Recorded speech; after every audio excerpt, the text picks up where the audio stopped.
नमस्कार मित्रांनो. आजची विचित्र अशी घटना लातूर जिल्ह्यातील आहे. लातूरच्या उदगीर भागात 30 वर्षांचा सुरेश पाटील राहत होता. स्वभावाने चांगला असलेल्या सुरेशचे अंजलीसोबत नुकतेच लग्न झाले होते.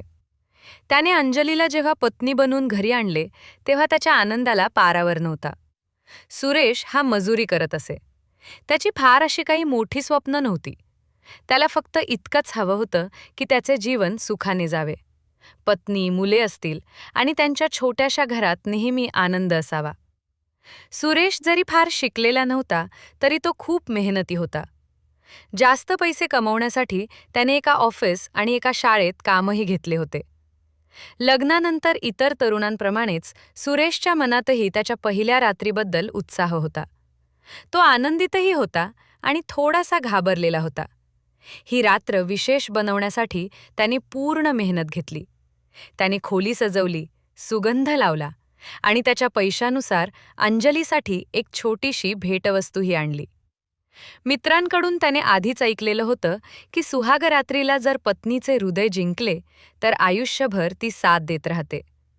सुरेशला असं वाटत होतं की हृदय जिंकणे म्हणजे फक्त जवळ येणे नाही, तर पुढच्या आयुष्याचे स्वप्न एकत्र रचणे आणि पत्नीच्या गरजा समजून घेणे हेही असते. आत्तापर्यंत त्याने अशा गोष्टी फक्त चित्रपटात पाहिल्या होत्या आणि लग्न झालेल्या मित्रांकडून ऐकलेल्या होत्या. रात्र विशेष बनवण्याचा विचार करून जेव्हा सुरेश खोलीत आला आणि पलंगावर बसलेल्या अंजली जवळ गेला तेव्हा तो तिला पाहून काही क्षण थांबलाच. लाल साडीत अंजली खूपच सुंदर दिसत होती. त्याला स्वतःच्या नशिबावर विश्वासच बसत नव्हता. सुरेश तिच्या जवळ बसला आणि हळूहळू बोलू लागला. जसा त्याने हळूवार हात वाढवला, अंजली एकदम सैलावली. काही क्षणातच ती स्वतःही आरामात सुरेशच्या जवळ आली आणि तिनेही प्रेमाने त्याला मिठी मारली. अंजली लवकरच त्याच्याशी मोकळी झाली. सुरेशने नेहमी ऐकले होते की मुली पहिल्या रात्री खूप लाजतात, नखरे करतात, पण अंजलीला पाहून त्याची सर्व जुनी समज बदलली. दोघे एकमेकांच्या जवळ आले आणि त्यांच्यातील संकोच हळूहळू संपला. थोड्या वेळाने जेव्हा सर्व शांत झाले तेव्हा सुरेशच्या चेहऱ्यावर थकवा आणि एक प्रकारचा आनंद होता. पण अंजली अजूनही पूर्ण शांत झाली नव्हती. आता तिचा संकोच संपला होता म्हणून तिने सुरेशला पुन्हा जवळ ओढले.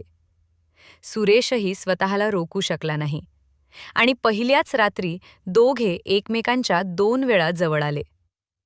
त्यानंतर सुरेश इतका थकला की तो तसाच पलंगावर झोपून गेला. यानंतर जवळपास प्रत्येक रात्री हाच क्रम चालू राहिला.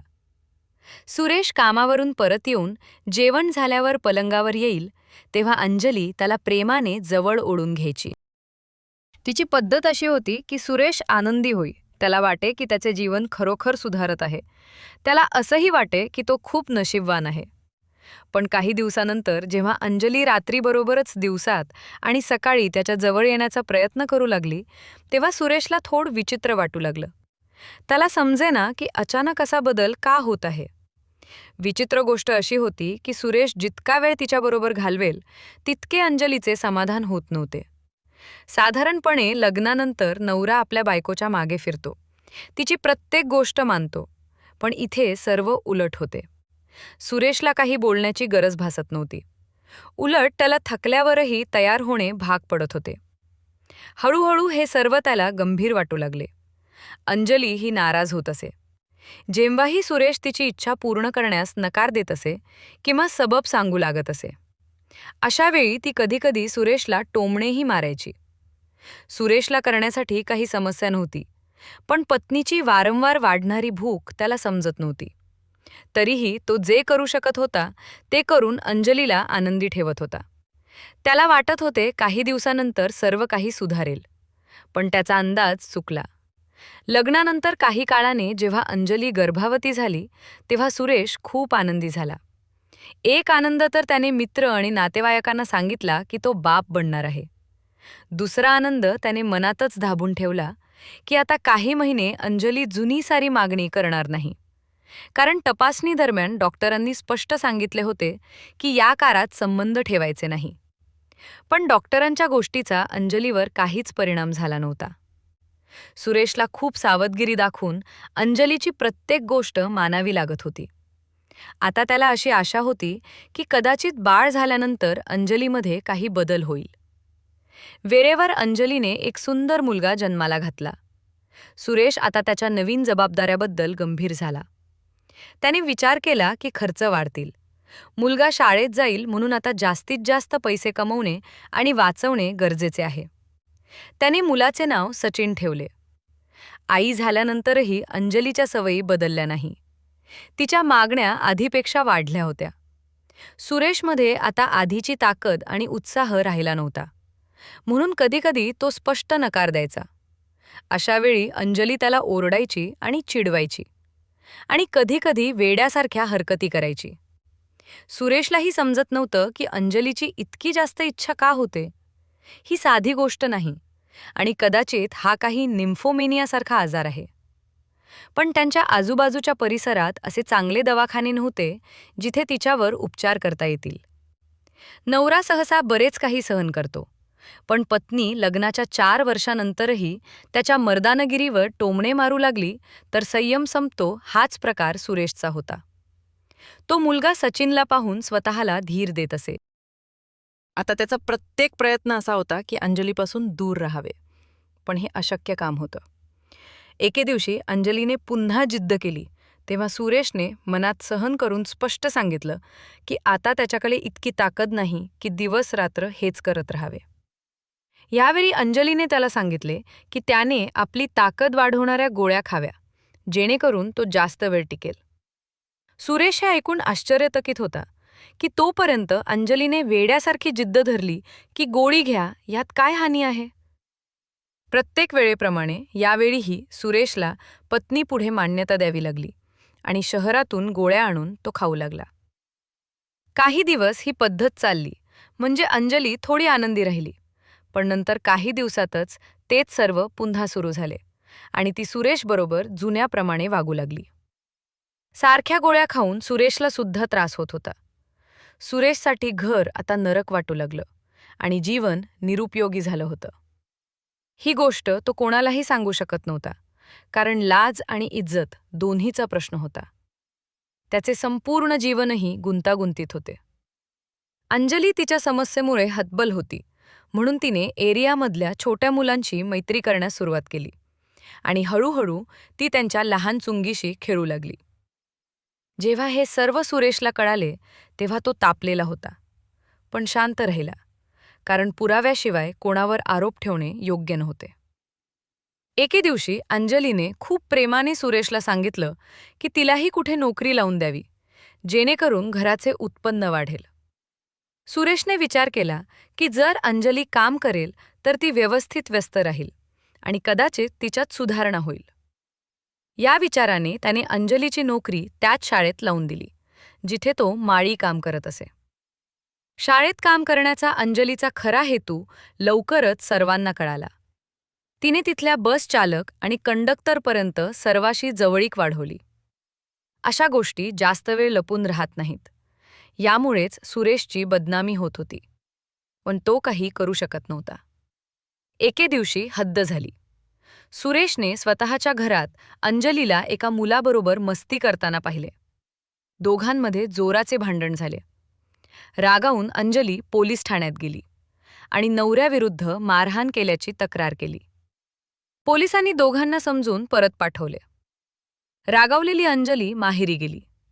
1.5 वर्ष माहेरी राहिल्यानंतर ती परत आली, पण तिच्या वर्तणुकीत काहीच बदल झाला नव्हता. घरी परतल्यावर अंजली पुन्हा तेच करू लागली. कधी कुणाला तर कधी कुणाला घरी बोलवून घ्यायची. सुरेश जेव्हा पकडू लागला तेव्हा तिला जरासुद्धा लाज वाटत नव्हती.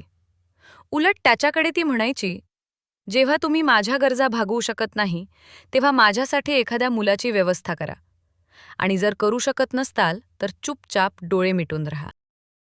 सुरेश हे सर्व ऐकून आतून कोसळत असायचा. 18 फेब्रुवारीच्या संध्याकाळी जेव्हा सुरेश भाजी घेऊन घरी परतला तेव्हा आतील दृश्य पाहून त्याच डोकं बंद पडलं. त्याने पाहिले की अंजली एका 22 वर्षाच्या मुलाबरोबर गुंतली होती. रागाने सुरेशने तिला ओरडले, पण अंजलीला काही लाज न वाटता तिथेच करत राहिली. सुरेश रोज रोज पत्नीच्या वागण्याने आतून तिळतिळ करून मरत होता आणि आता त्याची बदनामी होऊ लागली. कोणत्याही नवरी गोष्ट होती. याच रात्री जेव्हा सुरेश झोपायला गेला तेव्हा अंजली त्याच्या जवळ आली आणि पुन्हा जवळ येण्यासाठी इथे तिथे हात लावू लागली. यावेळी मात्र त्याने विचार केला की ही बाई कधीही शांत होणार नाही, म्हणून हिला कायमचे थांबायला हवे.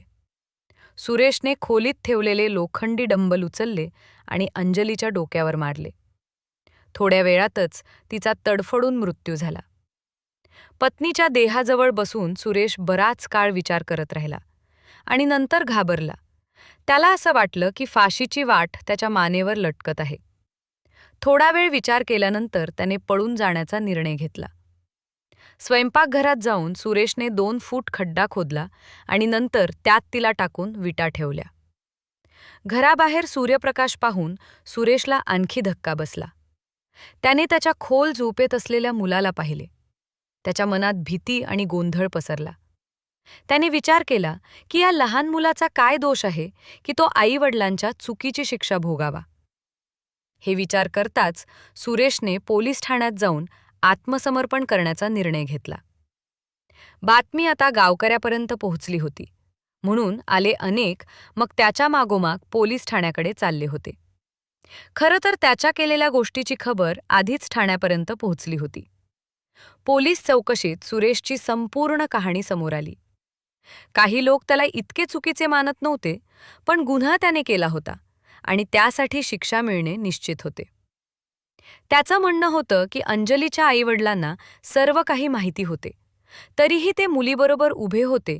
म्हणूनच न्यायालयाच्या आदेशानुसार पोलिसांनी सचिनला बालगृहात पाठवले. सुरेशसाठी कोणताही योग्य पर्याय नव्हता. जर त्याने पत्नीला सोडले तर बदनामी होती आणि जर सोडले नाही तर अंजली तिचा आजार लपवण्यासाठी पोलिसात खोटी तक्रार नोंदवत राहिली असती. जर सुरेश घटस्फोटासाठी न्यायालयात गेला असता तरही त्रास झाला असता. हा आजार न्यायालयात सिद्ध करणे सोपे नव्हते आणि ज्या लोकांबरोबर अंजलीने संबंध ठेवले होते ते साक्ष द्यायलाही येणार नव्हते.